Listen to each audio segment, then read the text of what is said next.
The silver veil cut through the void like a needle through black silk. Its hull, patched and weathered, reflected faint ribbons of starlight that wove through the endless darkness.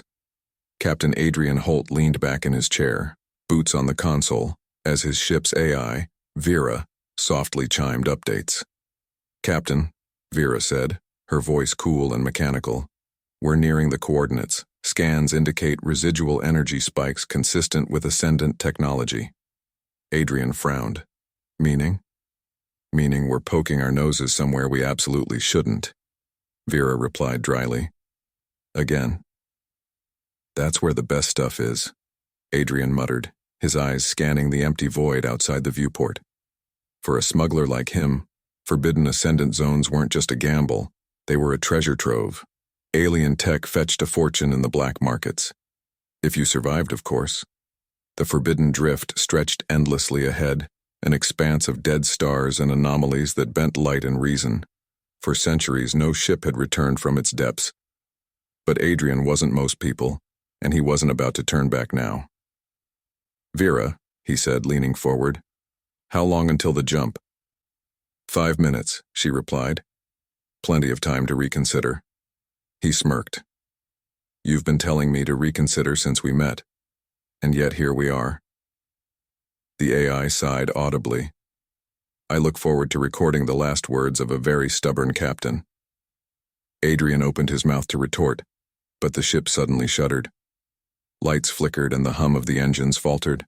Outside, the void seemed to ripple, as though something massive had shifted in the unseen depths. "Vera?" Adrian said, gripping the console. "Unidentified gravitational field," Vera replied, her tone sharp. "We're caught in—" Before she could finish, the ship lurched violently, and the world around Adrian fractured. The void outside erupted in blinding light, and the silver veil was yanked forward, its hull groaning under the strain. Adrian felt weightless for a moment, his vision swimming. Then everything went still. Adrian woke to silence. The ship's alarms were muted, and the flickering lights cast eerie shadows across the cockpit. He groaned, rubbing his temples, and glanced at the console. "Vera," he called out. Static crackled in response before her voice returned, weaker than usual. "Captain, we've been boarded." Adrian's blood ran cold. "What?" "The ship's systems are compromised," Vera said. "Something, or someone, is here." He reached for his sidearm, the cold metal of the pistol grounding him. The air in the cockpit felt different, heavier, charged with an energy that made his skin prickle. Slowly he rose from his chair, his boots making soft thuds against the deck. The shadows in the corridor seemed to move as he stepped into the ship's narrow passageway. He tightened his grip on the pistol, his breath steady despite the pounding in his chest. And then he saw her. At the end of the corridor stood a figure cloaked in flowing black that shimmered like liquid starlight. Her skin glowed faintly, a pale violet hue, and her eyes burned with golden light. She was impossibly tall, her presence both captivating and terrifying. "You trespass," she said, her voice resonating in his mind as much as his ears. "Yet the void has chosen to spare you." "Curious." Adrian aimed the pistol, though his hands trembled. "Who the hell are you?" The woman tilted her head, her golden eyes narrowing. "You may call me Zyra, and you, human, are now mine." Adrian barely had time to react before the world around him twisted. One moment, he was standing in the narrow corridor of his ship, his pistol aimed at the glowing figure. The next, the deck beneath his feet vanished, and he was falling into a kaleidoscope of darkness and light. He landed with a jarring thud on a cold, metallic surface. Groaning, he rolled onto his back and squinted at the scene before him. Above him stretched an infinite void, rippling with shifting patterns of light that seemed to pulse in time with his heartbeat. The air was heavy, alive with an electric hum that made his skin crawl. He pushed himself to his feet, taking in his surroundings. He stood in a massive chamber, its walls towering impossibly high and covered in intricate carvings that glowed faintly. The floor beneath him was a mosaic of shimmering metal, each tile engraved with runes that seemed to shift and rewrite themselves as he watched. At the center of the chamber stood Zira, her cloak of liquid starlight trailing behind her as she approached. Her presence was overwhelming, a mix of grace and power that made Adrian's instincts scream at him to run. "Where am I?" he demanded, his voice echoing in the vast chamber. He still clutched his pistol, though it felt like a child's toy compared to the enormity of the situation. "You are in the Void Citadel," Zira said, her voice calm but resonant. "The heart of the Ascendant's domain, a place no mortal has set foot in millennia." Adrian glanced around, his mind racing. The Citadel was unlike anything he'd ever seen.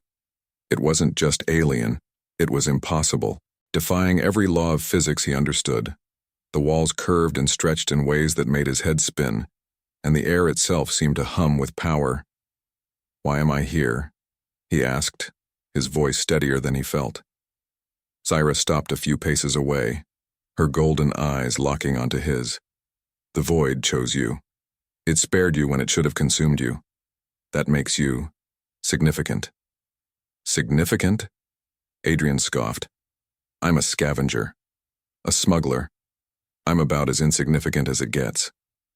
"And yet," Zira said, her lips curving into a faint smile, "here you are." Zira gestured and the runes on the floor flared to life. Adrian flinched as beams of light shot upward, forming a translucent map of the Citadel and the void beyond. The map pulsed with energy, its contours shifting and expanding as if it were alive. "This is the tether," Zira said, pointing to the glowing threads of light that crisscrossed the map. "A network of power-binding dimensions together. It is the source of the Ascendant's strength, and the reason we rule." Adrian stared at the map, his mind struggling to comprehend what he was seeing.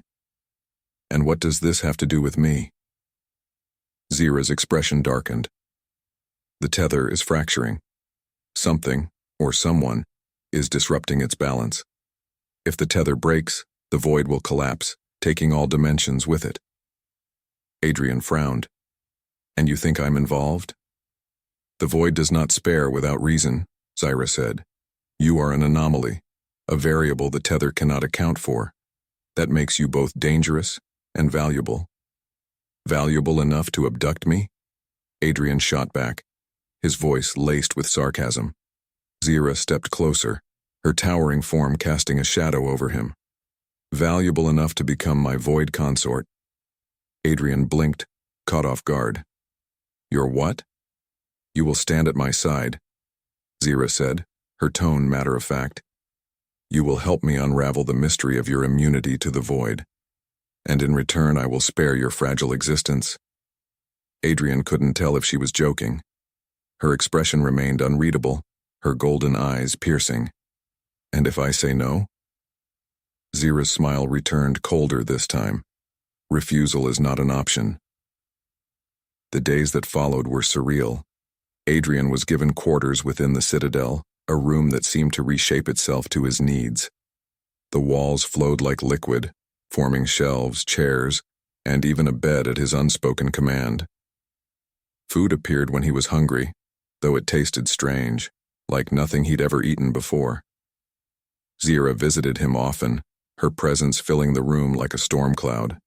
She asked endless questions about humanity, its history, its extinction, its secrets. Adrian answered reluctantly, though he left out the details that mattered most. He also learned about the Ascendants. They were ancient beings, once mortal like him, who had harnessed the power of the void to transcend their limitations. But their immortality came at a cost. The void corrupted those who wielded it, twisting their minds and bodies over time. Zira, however, seemed untouched by the corruption, a fact that made her both revered and feared among her kind. Adrian soon realized that Zira wasn't just a ruler. She was a prisoner of her own power, trapped in the Citadel by the weight of her responsibilities. And yet, despite her cold demeanor, there was something vulnerable about her. Something human. One night, Adrian stood on the balcony of his quarters, staring out at the swirling void beyond. The stars here weren't like the ones he knew. They burned brighter, their light shifting and pulsating like living things. The sight was both beautiful and unsettling. "You're restless," Zira's voice said from behind him. Adrian turned to see her standing in the doorway, her cloak shimmering faintly. "It's hard to relax when I'm basically a prisoner," he said, leaning against the railing. "You are not a prisoner," Zira replied, stepping onto the balcony. "You are here because the void willed it." "Funny," Adrian said. "That doesn't make me feel any better." Zira regarded him for a moment, her expression softening. "Do you know why humanity fell?" Adrian hesitated. "I've heard stories, greed, war, the usual." "Partly," Zira said. "But the truth is, humanity reached too far. It tried to harness the void, just as we did. But unlike us, it refused to accept the cost. And now we're gone," Adrian said bitterly. Zira stepped closer, her golden eyes fixed on his. "Not gone, forgotten. But the void remembers, Adrian. And so do I." Her words sent a chill down his spine. For the first time, he wondered if Zira's interest in him was more than just scientific curiosity. If the void had truly chosen him, what did that mean for the galaxy? As he met her gaze, he realized one thing: his life would never be the same. The void was never silent. It hummed faintly, like a distant vibration that resonated in the back of Adrian's mind. As days passed, he became attuned to it, noticing how it pulsed in harmony with the citadel's shifting walls and glowing glyphs. Yet for all its beauty, the void was suffocating. It pressed on his thoughts, invasive and endless, as though it were alive and watching. Adrian spent his time exploring the citadel's labyrinthine corridors. The walls were smooth and metallic, yet they pulsed like veins. Light emanated from their surface in intricate patterns that shifted as he passed, making him feel like the citadel itself was reacting to his presence. The architecture was both stunning and alien, a blend of technological precision and organic design. Yet it wasn't the beauty of the place that unnerved him. It was the whispers. They started faintly, just on the edge of hearing, like murmurs carried on a non-existent breeze. He couldn't make out the words, but the tone was unmistakable. Questioning, probing, waiting. They followed him wherever he went, growing louder the deeper he ventured into the citadel. One such venture brought him to an atrium larger than any space he'd seen yet. The ceiling stretched into darkness, while the floor was a mosaic of glowing glyphs arranged in spiraling patterns. In the center of the atrium stood a towering structure, a pillar of translucent crystal that pulsed with a faint blue light. Adrian approached cautiously, his boots clicking softly against the floor. The glyphs beneath him shifted, their light growing brighter as he neared the pillar. "What is this?" he muttered to himself. "The heart of the citadel," Zira's voice said from behind him. Adrian jumped, spinning around to find her standing at the edge of the atrium. She moved silently, her cloak trailing behind her like liquid shadow, her golden eyes locked onto his, unblinking. "You really need to stop sneaking up on me," he said, though his voice lacked its usual sharpness. Zira tilted her head slightly, a ghost of a smile on her lips. "You are not the first to be startled by the heart. It has that effect." Adrian turned back to the pillar. "So what does it do, other than make this place even creepier?" "It is the citadel's core," Zira explained, stepping closer. "A fragment of the void itself, contained and harnessed. It powers the tether and binds this realm to ours." "And the whispers?" Adrian asked, glancing at her. "Do they come from it too?" Zira's smile faded. "The whispers are not from the void. They are echoes of those who came before you." Adrian frowned. "Before me? You mean other humans?" "Other mortals," Zira corrected. "The void chooses rarely, but when it does, it leaves traces." Adrian turned to face her fully. "And what happened to them?" Her golden eyes flickered, and for a moment, he thought back in his quarters. Adrian couldn't shake Zira's words. The void chooses rarely. He'd heard variations of that phrase from her before, but she had never elaborated. Now the implications gnawed at him. Why had the void chosen him? And what did it mean to be strong enough? He sat on the edge of the bed, staring at the crystal he still carried. It was small and unassuming, yet it radiated a warmth that felt almost familiar, like it was alive. "What are you hiding?" he muttered, turning the crystal over in his hands. Before he could think further, a chime echoed through the room and the walls shifted, revealing Zyra standing in the doorway. "May I enter?" she asked, her tone softer than usual. Adrian gestured toward the room. "It's not like I can say no." She stepped inside, her movements graceful and deliberate. For a moment she said nothing, her gaze fixed on the crystal in his hand. "You've bonded with it," she said finally. Adrian raised an eyebrow. "It's a rock. How do you bond with a rock?" Zyra smiled faintly. "It is not a rock. It is a fragment of the tether, and it has chosen you as its keeper." Adrian scoffed. "Great. Another thing that chose me without asking." "You misunderstand," Zyra said, her tone patient. "The crystal does not choose lightly. It sees something in you that even you may not yet understand." Adrian set the crystal on the table and leaned back. "And what happens if I don't want to be its keeper? Or your whatever you called it? Void consort?" Zyra's expression darkened slightly. "The void does not take rejection lightly. Nor do I." Adrian smirked, though the tension in the room was palpable. Noted. As days turned into weeks, Adrian found himself reluctantly drawn into Zyra's world. She began involving him in her studies of the tether, explaining its delicate balance and the role the ascendants played in maintaining it. Despite her cold demeanor, he noticed cracks in her facade, moments of vulnerability that made him wonder if she was as in control as she appeared. One such moment came during a council meeting in the Citadel's throne chamber. Adrian was invited, ordered really, to attend, though he had no idea why. The chamber was a sprawling amphitheater filled with ascendants, each more otherworldly than the last. Their features were sharp and angular, their movements fluid and unnatural.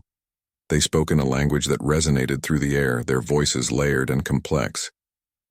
Zyra stood at the center, her presence commanding. Yet as the meeting progressed, Adrian noticed the way her posture stiffened, the way her gaze flicked to him as if seeking reassurance. The ascendants were arguing about him. "He does not belong here," one of them said, their voice reverberating. "The void should have consumed him." "He is a threat to the balance," another added, their glowing eyes narrowing. "You risk everything by keeping him." Zyra raised a hand, silencing the room. "The void spared him. That alone is reason enough to keep him alive." "And if he proves unworthy?" one of the ascendants challenged. Zyra's gaze hardened. "Then I will deal with him myself." Adrian felt a chill run down his spine. For the first time, he realized just how precarious his position was. The ascendants didn't just see him as an anomaly, they saw him as a danger. And Zyra, for all her calm confidence, was walking a razor's edge to protect him. As the meeting ended and the ascendants dispersed, Adrian approached her cautiously. "You didn't have to defend me." Zyra turned to him, her expression unreadable. "You misunderstand. I do not defend you because I care for you. I defend you because the void demands it." Adrian smirked, though it didn't reach his eyes. Comforting. But as she walked away, he couldn't shake the feeling that there was more to her words, and that whatever the void demanded of him, it would come at a price he wasn't ready to pay.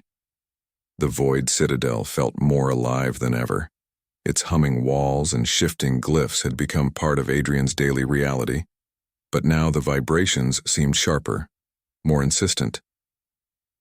He'd grown used to the surreal nature of his surroundings, yet there was a tension in the air that set his nerves on edge. The crystal fragment had only grown more active, its faint glow pulsing faster each time he touched it. The same happened when he moved closer to the tether's heart. It was as if the fragment and the citadel itself were having a conversation, one that Adrian wasn't privy to. That morning, Zyra summoned him to the heart of the citadel. She hadn't said why, but the way her message resonated in his mind, cold, direct, and final, left no room for argument. He found her standing at the base of the towering crystal pillar, her cloak flowing like liquid shadow around her. The runes on the floor burned brighter than before, casting dancing patterns of light across her face. She didn't turn as he entered, but he knew she was aware of his presence. "Adrian," she said, her voice softer than usual. "The void is stirring." "I noticed," he replied, stopping a few paces behind her. He glanced at the heart, its swirling energy more chaotic than before. "What's going on?" Zira finally turned to face him. Her golden eyes burned brighter than ever, and there was a tension in her expression that made her seem almost mortal. "The tether is waking." Adrian frowned. "Waking? You make it sound alive." "It is," Zira said simply. "The tether is not a machine, nor is it merely energy. It is a living force, a bridge between dimensions, and something is disrupting it." Adrian crossed his arms. "Let me guess. You think it's me." "You misunderstand," Zira said, stepping closer. "You are not disrupting the tether. You are amplifying it." He blinked. "Amplifying? How is that even possible?" Zira gestured to the crystal fragment in his hand. "The fragment you carry is not inert. It is a piece of the tether itself, and it has bonded to you. Your presence strengthens the connection." Adrian stared at the fragment, its glow faintly illuminating his palm. "So, what? I'm some kind of power conduit?" "Not just a conduit," Zira said, her tone unreadable. "A catalyst." Before Adrian could respond, the chamber shuddered violently, and the glyphs on the walls flared brighter. A deep, resonant hum filled the air, growing louder with each passing second. Adrian stumbled back, gripping the fragment tightly. "What the hell is happening?" he shouted. Zira's gaze snapped to the heart. "The tether is reacting. Something is forcing it awake." Adrian followed her gaze, his stomach twisting as the swirling energy within the pillar grew more erratic. The air around them felt heavier, charged with a power that made his skin crawl. "We need to stabilize it," Zira said, striding toward the heart. "The tether must not awaken prematurely." "Prematurely?" Adrian echoed, rushing after her. "What happens if it does?" Zira didn't answer. Instead, she raised her hands, and the glyphs on the floor erupted with light. The chamber vibrated as she began to chant, her voice resonating in a language that Adrian couldn't understand but felt deep in his bones. The fragment in his hand grew warm, its glow intensifying. He felt a pull, a connection to the heart that was impossible to ignore. Against his better judgment, he stepped closer, the fragment seeming to guide him. "Adrian, stop!" Zira's voice cut through the hum. "The tether's energy is too volatile. If you approach it now, it could—" Her warning came too late. The fragment flared and a pulse of energy erupted from the heart, enveloping Adrian in blinding light. He felt weightless for a moment, his mind flooded with sensations he couldn't comprehend. Images flashed before his eyes, worlds collapsing, stars being born, and vast cosmic threads weaving through the fabric of existence. When the light faded, he was on his knees, gasping for breath. The chamber was silent, the heart's energy calm once more. Zira stood over him, her expression unreadable. "You survived," she said softly. "I wasn't sure you would." Adrian looked up at her, his head spinning. "What was that?" "The tether showed you its memory," Zira said. "Fragments of its purpose, its creation, and its destruction." He shook his head, trying to make sense of what he'd seen. "It was too much. I couldn't—" "You were not meant to understand it all at once," Zira interrupted. "Even the Ascendants cannot fully comprehend the tether. But now you have seen its truth." Adrian forced himself to his feet, the fragment still glowing faintly in his hand. "And what truth is that?" Zira stepped closer, her golden eyes locking onto his. "That the tether is breaking, and only you can repair it." Later, as Adrian sat alone in his quarters, He replayed the images in his mind. The memory of the tether's collapse burned brightly, a constant reminder of the stakes. He didn't trust Zira. He wasn't even sure he trusted himself. But the truth was undeniable. Something was coming. Something bigger than the ascendants, bigger than the void itself. And whether he liked it or not, he was at the center of it. As he stared at the fragment, its glow pulsing like a heartbeat, he made a silent vow. Whatever the void demanded, whatever the cost, he would survive. Because that's what humans do. The tether called to Adrian in his dreams. Every time he closed his eyes, he was plunged into a vast expanse of shifting light and shadow, where threads of energy wove themselves into incomprehensible patterns. Voices echoed through the void, some soft and soothing, others sharp and accusatory. He couldn't tell if they were fragments of the tether itself or echoes of the countless lives it had touched. When he woke, the fragment always pulsed faintly in his hand, its glow matching the rhythm of his heartbeat. In the waking hours, the citadel was alive with tension. Zira's warnings about the tether's instability had spread among the ascendants, and the once whispered doubts about Adrian's presence now roared through the council chambers. He was a disruptor, an anomaly, and many believed he should be removed from the citadel, permanently. Adrian wasn't oblivious to the hostility. The ascendants didn't bother hiding their glares when he walked the corridors, their disdain palpable in every glance. But he was more concerned with Zira. Her calm facade had started to crack, revealing the weight of the decisions she bore. "We don't have much time," she told him one evening as they stood on the balcony of the citadel, staring into the endless void. The stars seemed dimmer than usual, their light swallowed by the creeping shadows of the tether's instability. "What happens if the tether breaks?" Adrian asked, his voice quiet. Zira's gaze didn't waver from the void. "The tether binds dimensions together. If it collapses, the void will consume everything. Your world, mine, all of existence. It will all unravel." Adrian ran a hand through his hair, frustration bubbling to the surface. "And I'm just supposed to fix it? With no idea what I'm doing or why this thing chose me?" Zira turned to him, her golden eyes sharp. "You are not as powerless as you believe, Adrian. The tether doesn't choose at random. It saw something in you, a strength that even you don't fully understand." Adrian met her gaze, his jaw tight. "What if it's wrong?" For a moment, Zira's expression softened. "It isn't." The breaking point came 3 days later. The citadel shuddered violently as the tether's energy surged out of control.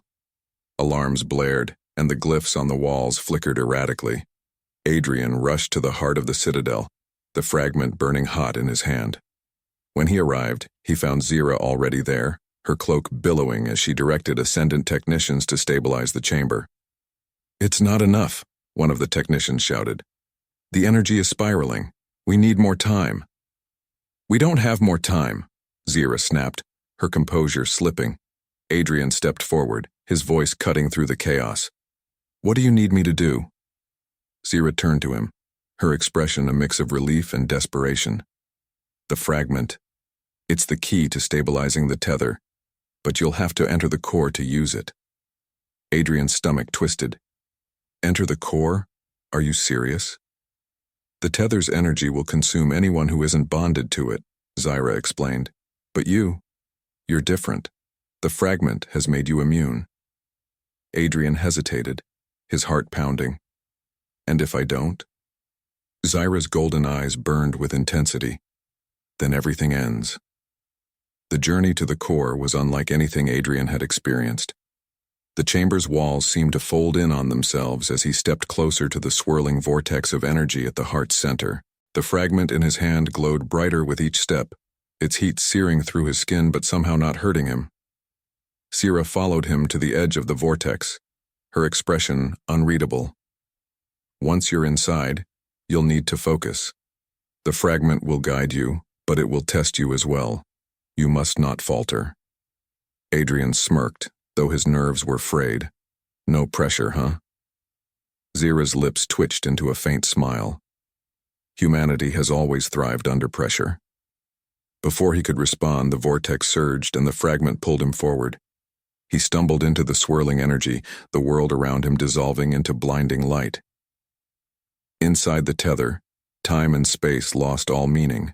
Adrian floated in an endless expanse of light and shadow, the voices of the void growing louder. They were no longer fragmented whispers. They were a chorus, speaking in unison. Why do you resist? Adrian spun in place, searching for the source of the voice. Resist? I'm trying to help you. You are unworthy, the voice continued, its tone cold and final. Your kind has always been unworthy. Adrian's frustration boiled over. You think I wanted this? You think I wanted to be dragged into your mess? I'm just a guy trying to survive. And yet you are here, the voice said, softer now. You carry the strength of a forgotten people. Prove it. The light around him shifted, coalescing into shapes. He saw images of humanity's past, their rise, their fall, their countless mistakes and fleeting triumphs. But beneath it all, he saw resilience. The unrelenting drive to endure, even in the face of impossible odds. Adrian clenched his fists. We're not perfect, but we don't quit. And if that's what you're looking for, then you've got it. The light surged, and the fragment in his hand flared to life. The voices fell silent as the energy around him began to stabilize. Slowly, the vortex calmed, its chaotic movements smoothing into a steady rhythm. When the light faded, Adrian found himself back in the chamber. Zira stood at the edge, her golden eyes wide with disbelief. You did it? She said, her voice barely above a whisper. Adrian collapsed to his knees, the fragment still glowing faintly in his hand. Yeah, he muttered, his breath ragged. I did. In the days that followed, the citadel returned to a fragile peace. The tether was stable, for now. But Adrian knew the danger wasn't over. The void had shown him glimpses of something larger, something still waiting in the shadows. As he stood on the balcony of his quarters, staring out at the stars, Zira joined him. For once, her expression was unguarded, almost human. The void isn't done with you, she said quietly. Adrian smirked. Figured as much. She turned to him, her golden eyes searching his. You've changed everything, Adrian. For the Ascendants, for the galaxy, for me. He met her gaze, his smirk softening into something more genuine. Guess we'll see if that's a good thing. For a moment, they stood in silence, the weight of their shared future hanging between them. The void hummed faintly in the distance, a reminder that their journey was far from over. But for the first time, Adrian felt like he was ready. Because that's what humans do.